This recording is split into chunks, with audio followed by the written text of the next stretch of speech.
Hi, today we also have a case of that. If you haven't seen it before, you may find it tricky. So it's a premature menopause woman with increased shortness of breath.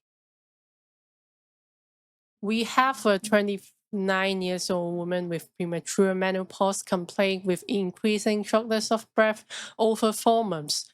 She also complained the pain in her hands disrupt her daily activities. A diagnosis of dilated cardiomyopathy is confirmed by echocardiogram. Her premature menopause was recorded 2 years ago with diabetes mellitus.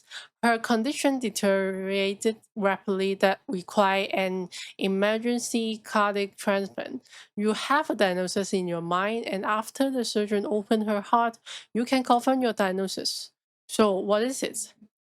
As usual, let's find what are the key symptoms and points.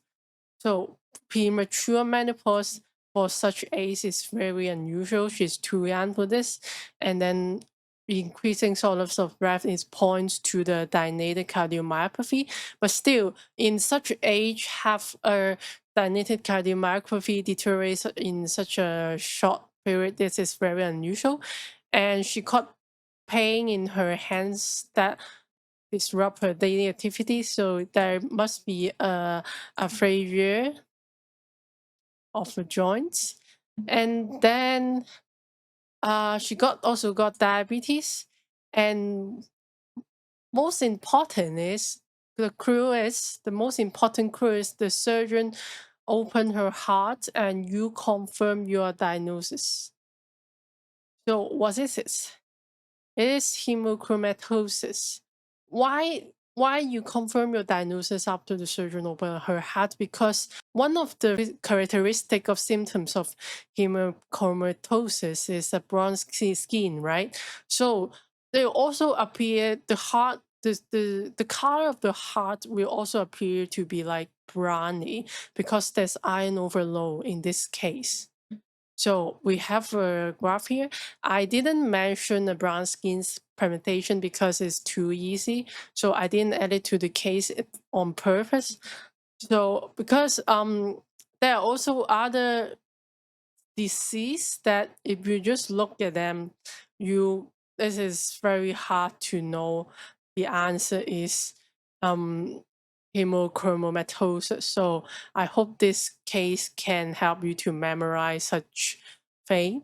So this patient, she has cardiomyopathy and ovulatory dysfunction. She present with premature menopause, and then also apopathy. So she got a aphasia. So this is all commonly affect the MCP joint.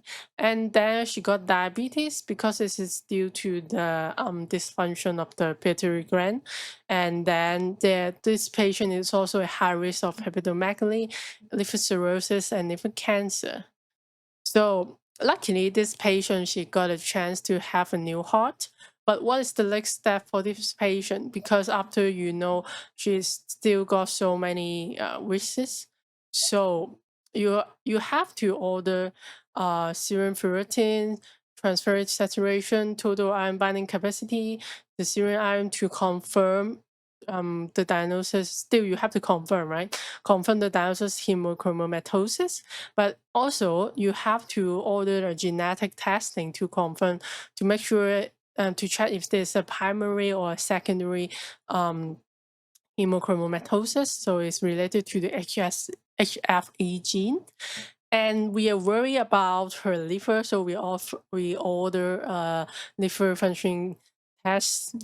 And then if there's anything wrong, we'll see an increase of hepatocircular enzyme like AST, ALP, etc. And since this patient already present with a cardiomyopathy, we worry of her disease is like worsening. So we order MRI abdomen or even liver biopsy to check if she's at risk of cirrhosis. And what is the therapy? What's the treatment? So after you confirm there's a primary or secondary, there's a different treatment respectively. So for the primary, or it also works for surgery, is a thoracic phlebotomy, which is by drawing blood out of the patient. So I already list the details in here. And then the iron chelation is mostly for secondary. Some claim that it also help for the primary, but still is mostly for the secondary, and we choose the divorcemine. And then if there's no if there's too late to treat the patient and the patient already showing the dilated cardiomyopathy or very late stage cirrhosis, there's no way we can do much but wait for transportation. But so we all know this is you have to have some luck, and there's very low chance to have a new organ. So we have to bear in mind, we have to diagnose this in early stage to prevent such situation. Thank you for your listening. I hope it helps.